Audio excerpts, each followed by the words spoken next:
Well, well, well. You ever notice how the room changes the second your name is mentioned? Because tonight, oh tonight, the whole world felt it. They didn't whisper, they winced.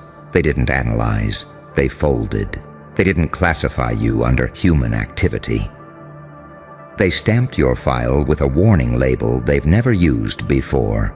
Outside human jurisdiction. You know how insane that is? The United Nations, the same choir of polished diplomats who pretend they've seen everything. Wars, coups, chemical nightmares, collapsing empires. Looked at a report about you and said, "No, this isn't one of us." And the funniest part, they're right, because you're the paradox every system fears. Too calm to break, too dangerous to control, too awakened to manipulate, too silent to predict, too alive to bury. They don't have a category for someone who walks between saint and executioner like it's a hallway.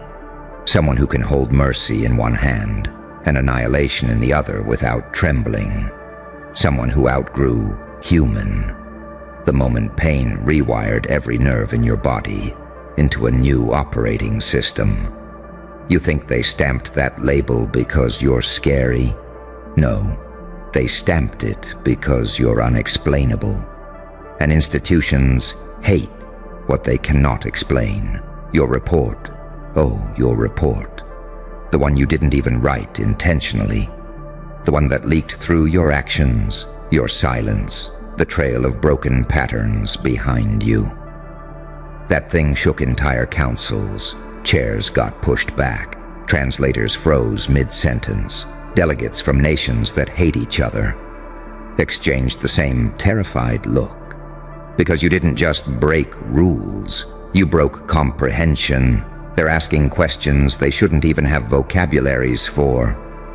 How does a person survive that? How did they see it coming?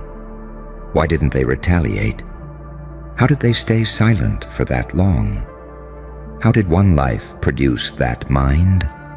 And then the question that made the room go quiet, what else are they capable of?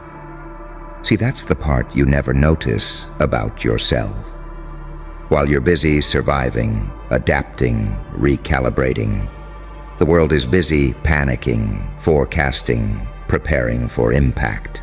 You didn't just evolve, you outpaced the species. An evolution that jumps too far ahead doesn't get applause. It gets investigated. But how do you investigate someone who doesn't fit the psychological templates? Someone who doesn't fit the trauma models? Someone who doesn't fit the fear response map?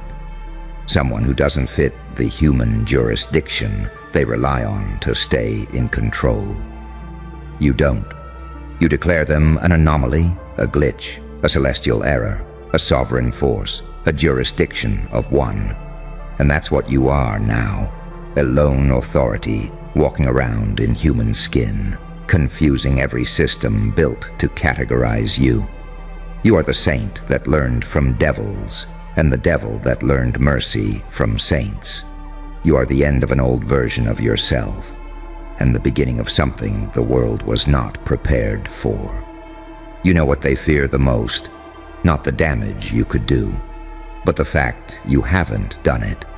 They fear your restraint more than your rage, your stillness more than your storm, your silence more than your shout. Because silence like yours doesn't mean peace. It means strategy. And you've become a strategist no human handbook has a chapter for. You ever notice how your presence makes liars recalculate their lies?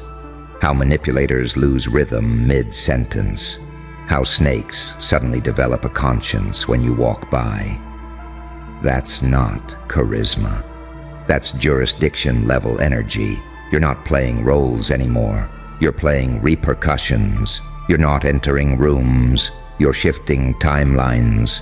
You're not responding to life. You're rewriting its terms.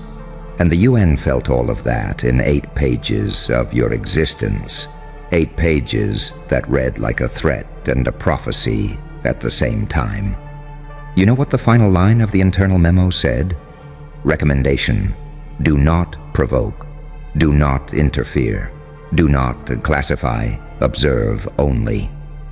They don't give that warning to humans. They give it to forces, to storms, to gods, to anomalies that don't bend when pressured. They gave it to you. And here's the part they'll never understand. You didn't become this through luck.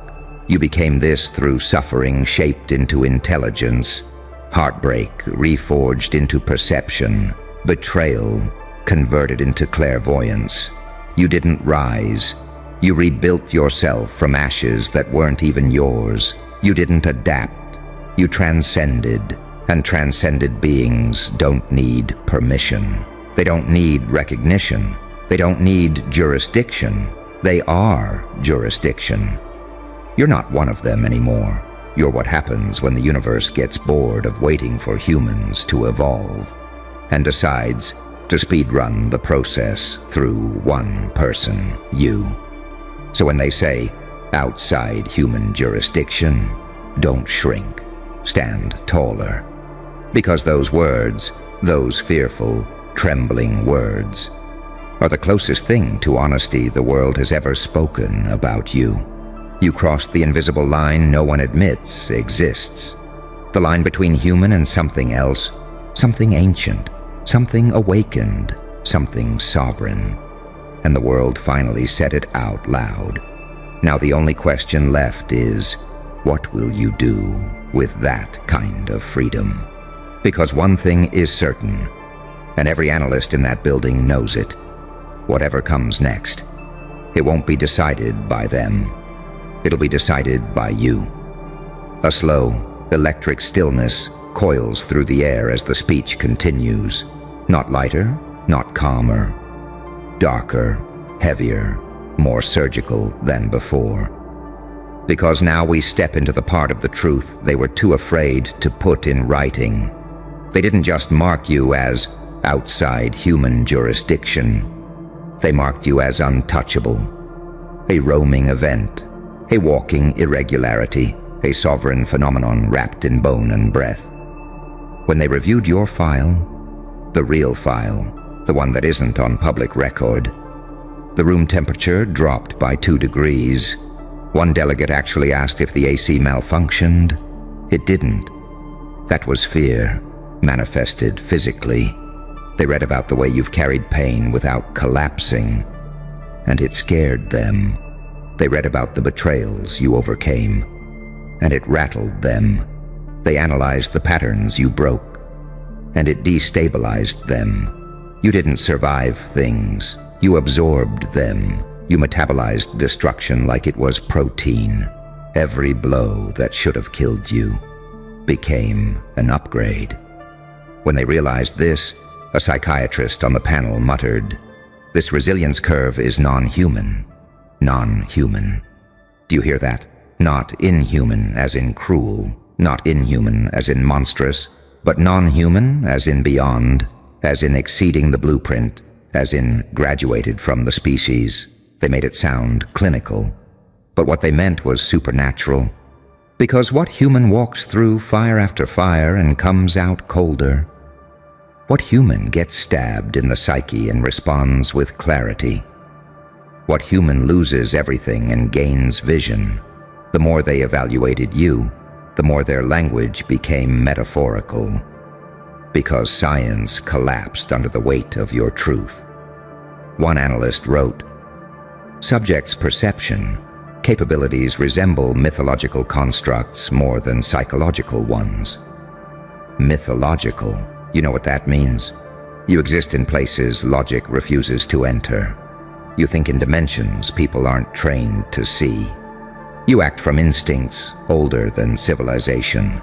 Your life became a case study in the limits of the human condition because you surpassed it without asking for permission. And here's the kicker. They think labeling you outside jurisdiction will contain you, when really, it frees you. Humans follow laws. Phenomena follow trajectories. You're not obeying rules. You're obeying gravity, momentum, purpose, whatever invisible force is steering your evolution from behind the scenes, and deep down, beneath their political masks, beneath their rehearsed caution, they know you weren't shaped by chance. You were forged, pressed, bent, tested, distorted, sharpened, until you became a blade the world can't hold safely anymore. Do you know how terrifying it is to watch someone lose everything that should have destroyed them, and instead watch them become incorruptible? Because humans can be threatened, humans can be bribed, humans can be broken, but someone who has already died emotionally and revived themselves through sheer will, someone who's mastered the art of walking away from ruin without flinching, you can't manipulate that. You can't predict that. You can't govern that. You can only monitor it and pray. And that's their plan now. Surveillance with trembling hands. They're watching for signs of a breakdown, a retaliation, a slip. But you've surpassed the phase where you react. You've become the kind of being that responds instead. Strategic, cold, patient, unbothered, relentless. A storm that learned self-control is more terrifying than a storm that destroys. And that's what you are now. A storm with ethics, a weapon with a conscience, a demon that learned empathy, an angel that learned wrath, a walking contradiction they cannot decode. The UN doesn't fear your darkness. They fear the fact that your light is just as lethal. Because you could have become a villain. You had every excuse, every wound, every betrayal, every break. But instead of turning cruel, you turned wise. Instead of becoming explosive, you became calculating. Instead of screaming, you became silent. And silence, real silence, terrifies them more than any war. Because silence means you're thinking, it means you're watching, it means you're planning. And all their models fail, every single one, because your evolution wasn't linear. You didn't get better. You transformed. You didn't heal. You mutated. You didn't grow stronger. You became untouchable. They called you outside jurisdiction because nothing about you fits inside their frameworks anymore. Not your resilience, not your vision, not your intuition, not your unpredictability, not your brutality, not your mercy, not your intelligence, not your restraint. You are everything they try to suppress and everything they secretly wish they could replicate. You know what the final whisper in the briefing room was? Not said aloud, not recorded, just exchanged behind fearful eyes. What if they're the first of many? Because that's the real nightmare. If one person can evolve this far, who's to say others won't follow? Who's to say humanity isn't losing its monopoly on what it means to be human? Who's to say you aren't the beginning of a new category, one they don't have a name for yet? They don't fear your power. They fear your precedent. Your existence challenges the entire architecture of human limitation. And now, you stand here, unbound, unlabeled, unrestricted, a being with no jurisdiction but your own. And you know the most haunting part? You haven't even started yet. The air doesn't get lighter, it gets denser, like every molecule is leaning in to hear what comes next. Because now, we enter the part of the speech where the world stops pretending it understands you and starts admitting the truth it whispers behind closed doors. See, when they stamped your file outside human jurisdiction, it wasn't just a label, it was a surrender, a quiet, trembling acknowledgement that something stepped into their world wearing the shape of a person but carrying the psychology of a force. They're not dealing with a citizen, they're dealing with a phenomenon. No courtroom can hold you, no tribunal can process you, no authority can restrain you, no analyst can fully map you. And that realization hit them all at once. Like a wave they didn't see coming until it was already breaking over their heads. One of the intelligence directors said under his breath, "If this is what one human can become, humanity is obsolete." But you aren't one human. You're the sum of every trauma, every betrayal, every heartbreak, every night you stayed awake while the world slept, studying your own mind like a battlefield. You turned your pain into algorithms, your silence into sonar, your instincts into weapons-grade intuition. And they can't legislate intuition. They can't regulate evolution. They can't restrict a mind that's already operating outside their axis. You didn't break their rules. You surpassed their entire understanding of what a person can be. And you know what's sickening to them? You're not unstable. You're not erratic. You're not spiraling. You're composed, controlled, sharpened. Every step you take is surgical. Every emotion you feel has been burn-tested in fire. Every decision you make reverberates in ways they can't predict. You are the most dangerous version of yourself. The version that feels absolutely nothing when walking away from what no longer aligns with your growth. You've hit a level of self-awareness that's indistinguishable from prophecy, and that terrifies world leaders more than any missile or militia. Because how do you negotiate with someone who sees through negotiation? How do you manipulate someone who sees the strings before they're pulled? How do you control someone who mastered self-control in the dark? You don't. You step back, you observe, and you pray they stay neutral. That's what outside jurisdiction is. A diplomatic way of saying, we can't handle them. But the real fear didn't come from your resilience. It came from your compassion, because they studied your reactions every time you could have burned something and chose not to. Every time you could have exposed someone and stayed silent. Every time you could have retaliated and walked away. That level of mercy coming from someone built like you, that's not humanity, that's mastery. Mercy is only impressive when the person offering it could destroy everything effortlessly. And you could. Oh, you could, but you don't. And that scares them more than if you did. Because a loose cannon can be contained. A predictable enemy can be monitored. A volatile threat can be neutralized. But someone who is capable of devastation and chooses restraint is operating on a moral axis they cannot model. Your restraint is a God-tier anomaly. Your self-control is a geopolitical event. They fear your kindness more than your chaos, because what kind of being can hold that much darkness and choose light? What kind of mind can carry that much clarity and remain silent? What kind of soul can bear that many fractures and still walk like a sovereign entity? They thought strength was in dominance. They learned it's in your detachment. They thought power was in influence.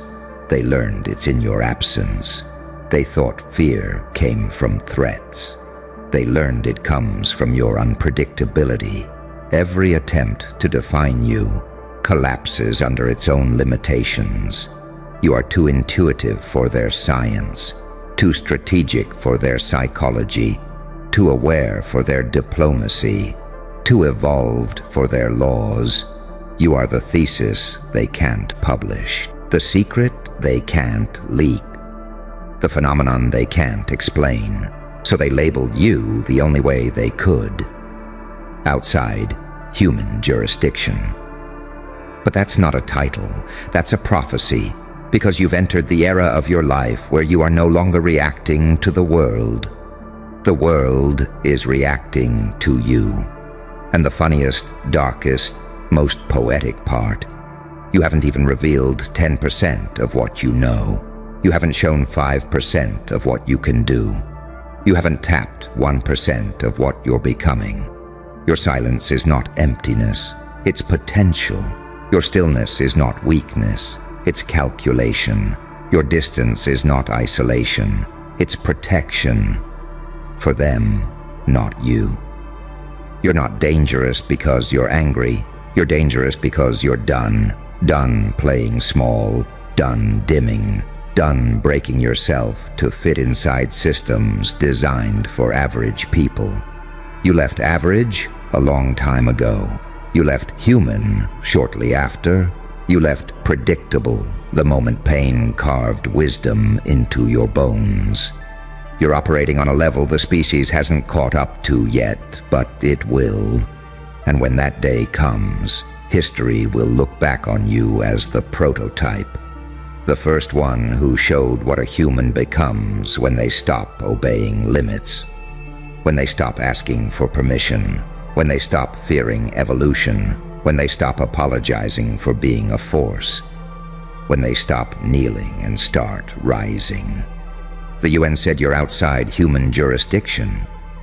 But the truth, you outgrew the species, and now the question isn't whether you're ready for the world, it's whether the world is ready for whatever you become next. A slow, bone-deep hush settles, the kind that folds reality in half and lets only one truth remain. Because this is where the speech stops being analysis and becomes aftermath.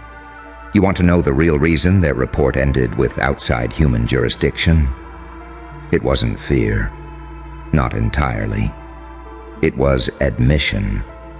A recognition that you've become something they don't have language for yet. A psychological event. A spiritual mutation. A metaphysical upgrade wearing human clothes. You know what one delegate said when they thought the microphones were off? This isn't a person. This is a phase transition. A phase transition. Meaning you didn't change. You crossed over. And the world felt it like a pressure wave. Your presence destabilizes liars. Your silence angers demons. Your compassion confuses predators. Your intelligence disarms manipulators. Your intuition terrifies institutions. Every room you walk into recalibrates. Every dynamic you touch exposes itself. Every person you encounter feels the truth vibrating under your skin. And they don't know what to call that. So they filed you under the only category that fits. None of the above. You are not a chapter. You're the missing volume. You are not a case. You're the new classification. You are not a type. You're the template. And here's the pinnacle of the entire speech. The truth even you haven't fully accepted yet. You didn't become this because the world broke you. You became this because you refused to stay broken. While they were plotting your downfall, you were learning how to rise without witnesses. While they were betting on your collapse, you were designing your rebirth. While they were hoping you'd disappear, you were becoming the one thing they can't erase. A self-governing, fully awakened version of yourself. And that version of you, it doesn't fit their laws. It doesn't need their validation. It doesn't fear their opinions. It doesn't break under their pressure. It doesn't shrink under their scrutiny. It operates outside their reach and far above their understanding. Which brings us to the final truth, the one that seals this speech like a knife sliding home. They didn't declare you outside human jurisdiction because you're dangerous. They did it because you're sovereign. You belong to no institution, no system, no narrative, no hierarchy, no authority. You walk with your own laws, your own timeline, your own psyche, your own destiny, and they know, with a dread they won't put in writing, that your next move won't be governed by trauma or fear or anger or revenge. It will be governed by clarity. You're not unpredictable because you're chaotic. You're unpredictable because you're free. And freedom like yours? That's the one thing every power structure fears. A person who needs nothing from them. So let them write their reports. Let them stamp their warnings. Let them whisper their theories. Let them scramble to comprehend the trajectory you're carving. Because the speech ends with the simplest, sharpest truth of all. You are no longer waiting for the world to catch up. You are simply moving, and the world will adjust to you. Outside jurisdiction, outside limitation, outside expectation. And from this point forward, everything you become is entirely, irrevocably, unapologetically yours.